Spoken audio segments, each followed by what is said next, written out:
I know it's been a whole week, and I know we've been on a winning streak. You need to rewind and play my intro when I say we're here, because Julius Randle said we're here. We are in the 4th place in the Eastern Conference. What is going on? What is going on? Here's what's crazy. The first thing I was going to tell you is, did you see Randle at the end of the game? New York, we're here. We're here. Take notes.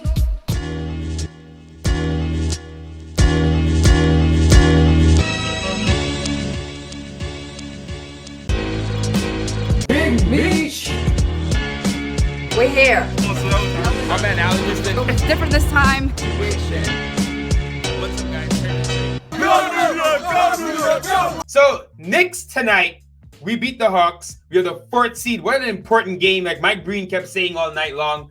The most important game maybe in 7-8 seasons.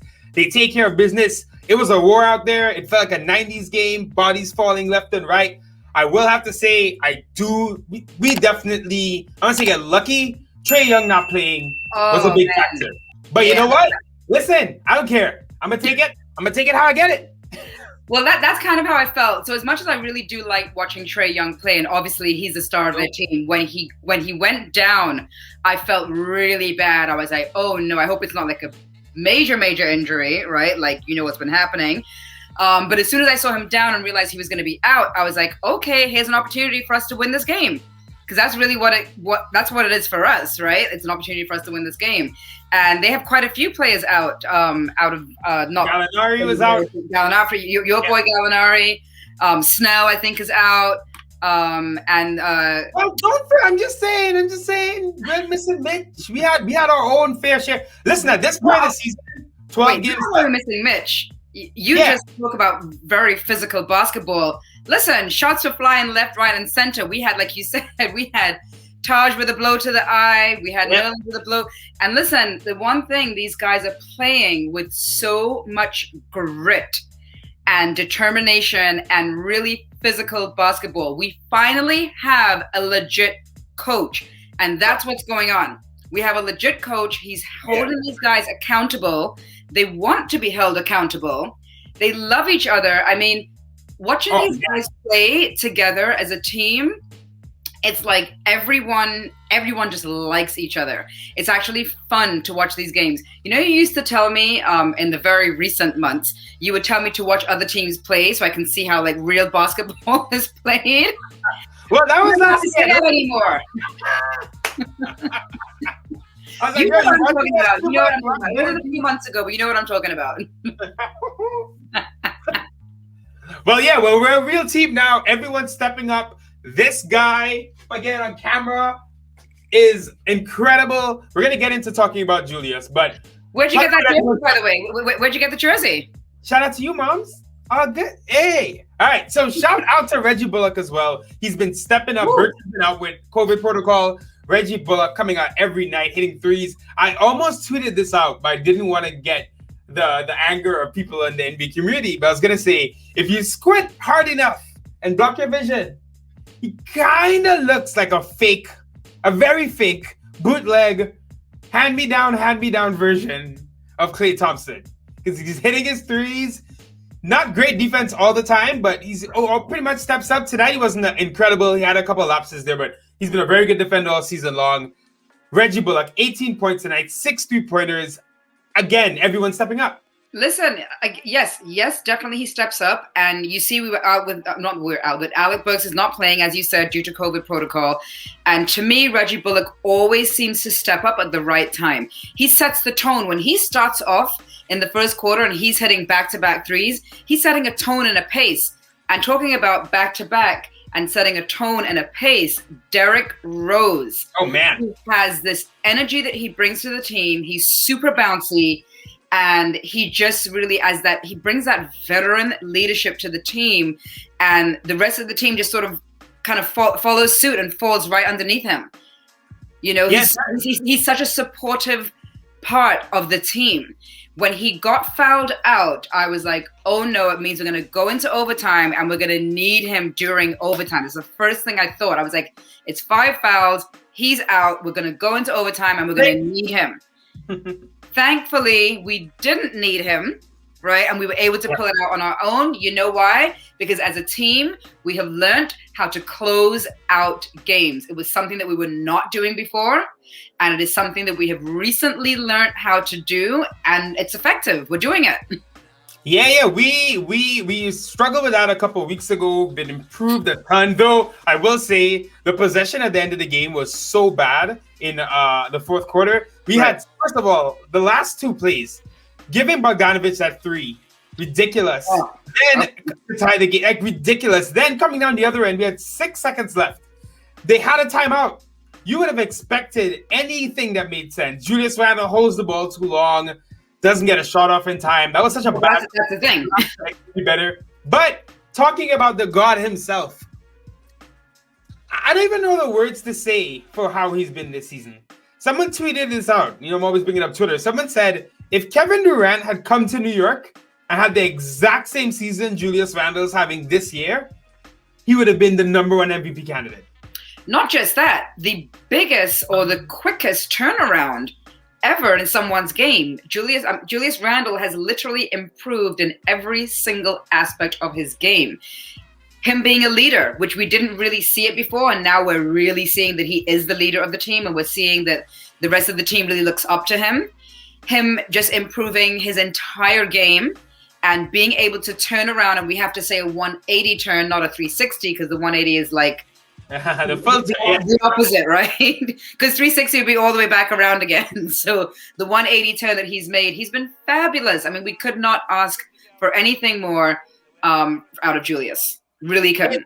His 3-point shooting, incredible. I had doubts about him staying at 40%. He keeps doing it. Like, he's legit about to finish the season above 40% potentially, which is madness. He's averaging basically 24 points per game, 11 rebounds, 6 assists, shooting 46% from the field, 40 from 3, 80 from the line. These numbers are insane. Yeah. I know I'm comparing him to all these top-level guys, but I said, if someone told you it was like a Freaky Friday thing and LeBron James took over Julius Randle at the beginning of the season, you would be like, oh, that makes sense. That makes sense. I got you. It's passing in the lane. He's his shot making. He's taking some insane shots. He's not even taking good shots anymore. He's so confident. He's getting in the lane. He's taking these fadeaways. Listen, it's not perfect all the time, and sometimes near the end of the game, I think it's a little bit predictable. But what he's been this season, I hope he gets MVP votes. I think he's definitely an all-NBA player.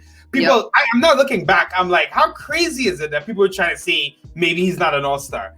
Right. Insane. Julius Randle leading his Knicks to the 4th seed. We were mocked to finish in the bottom 5 of the league. I predicted 30 wins. They're at 33. My 30 wins was very optimistic. Right. Oh, yeah. At exactly. I don't want to get too ahead of myself, but I'm like, what are we going to do in the playoffs? I know it's going to get harder, but I'm kind of like, I'm ready for the playoffs. I would love to play the Hawks, by the way. So 4 or 5 seed. So a couple of things. So we have 12 games left in the regular season. And second thing is, do you have my tickets to go to the game? Because I asked you for my birthday for 4 tickets. You didn't tell me the date. What game are we going to? You didn't tell me the date. I asked you. I said when you come. You didn't tell me the date. So don't get So you're not the 28th. I'm getting my second vaccine. Yeah, not the Johnson & Johnson. If you've been hearing about that. So not the 28th, but any day after that. And now it seems now that we're making the playoffs, I guess we have more flexibility with that too, right?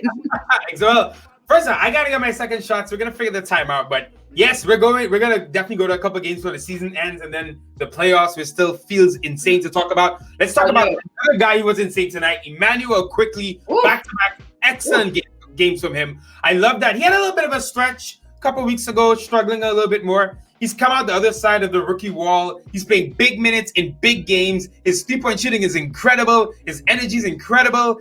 Yeah, Obi Toppin as well. I just want to bring up Obi because we're talking about quickly. Obi's been so much better as of late. But Emmanuel quickly, man, he's going to be on the all-rookie first team. He deserves to be there. What a gem. What a gem.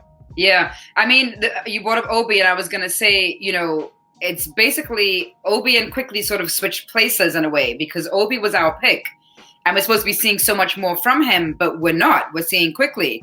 So it's almost as if Quickly was our first round pick and Obi was the second round. That's almost how they're being treated in the game time they're getting to play on the floor. So, Obi still has to show us why he was picked. I would push back because Obi, I felt like this 3 weeks ago. Obi's been, to me, way better, just way more engaged. He's still making mistakes here and there, but to me, it's like he went from why are we playing Obi? I mean, meaning we have to play him. He's young. We're trying to develop him. But he kind of, to me, went from like we're just playing him because we have to to Obi is doing some stuff out there. Listen, a lot of guys have fell off in terms of injuries, like you said. It's been a tough year. Nerlens Noel, just props to him again because he's not meant to be the starter, and he spent most of the season being our main center because of Mitch. And I feel like Obi's filled in here and there and given us just enough, right? Because that's all we really need. Just enough from Obi that we can get to the summer and improve.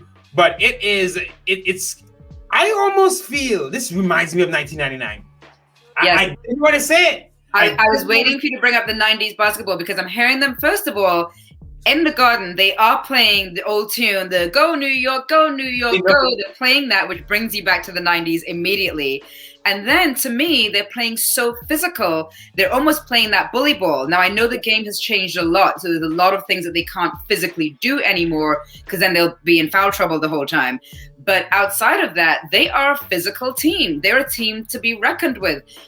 Other teams are coming in, and they are now afraid of us. They're like, yo, these guys are playing really physical ball, and you saw it tonight. You saw it tonight. No one's afraid to use their body. No one's like shying away from like being really physical, using their body, and we got these big guys anyway.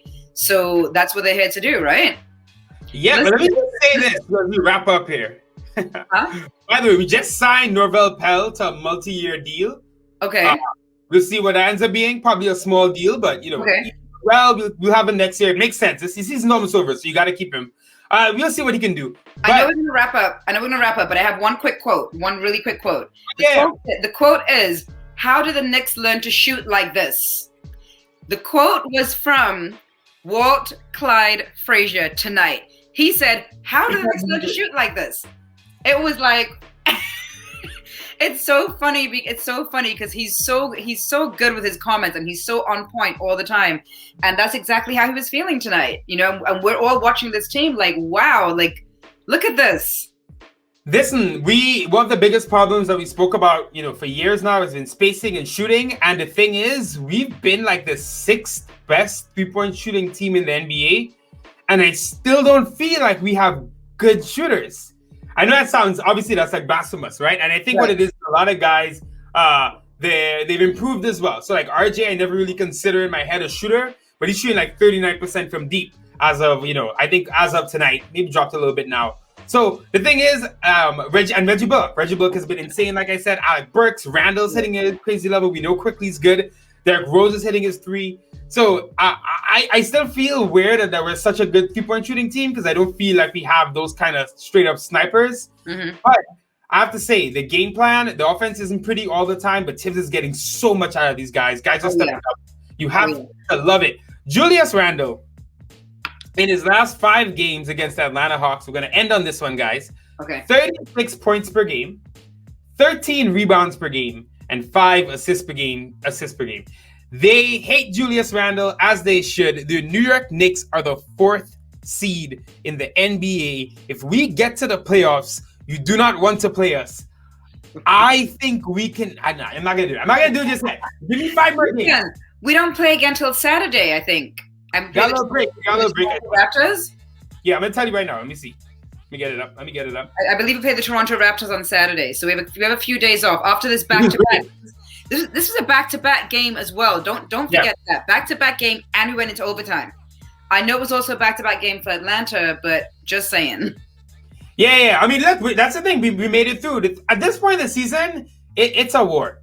That game was a war. Every game matters now. Teams are fighting for the playoffs. What's interesting is we're about, speaking of the schedule, we're about 1, 2, 3, 4. All right, so we're about 3 games or so from 3 games or so from the crazy West Coast road trip that has been kind of on my mind all season long, right? Mm-hmm. Now, it's not as bad as it was when you looked at the beginning of the season because the Rockets suck, for example. But Grizzlies, Nuggets, Suns, the Suns were the 2 seed out west with Chris Paul and Devin Booker. So Grizzlies, Nuggets, Suns, Clippers, Lakers, right? Then we come back and play the Spurs. That period is going to be really crucial, but I was really worried about that period like a month ago. Looking at this Knicks team now, you're okay with it. I don't think it's a game he can't win. Yeah. I don't think it's a game he can't win. I mean, they have to also get that practice to be able to play against them in the playoffs, right? So. Well, we won't be playing the. Sorry. Sorry. I'm not even. You know what?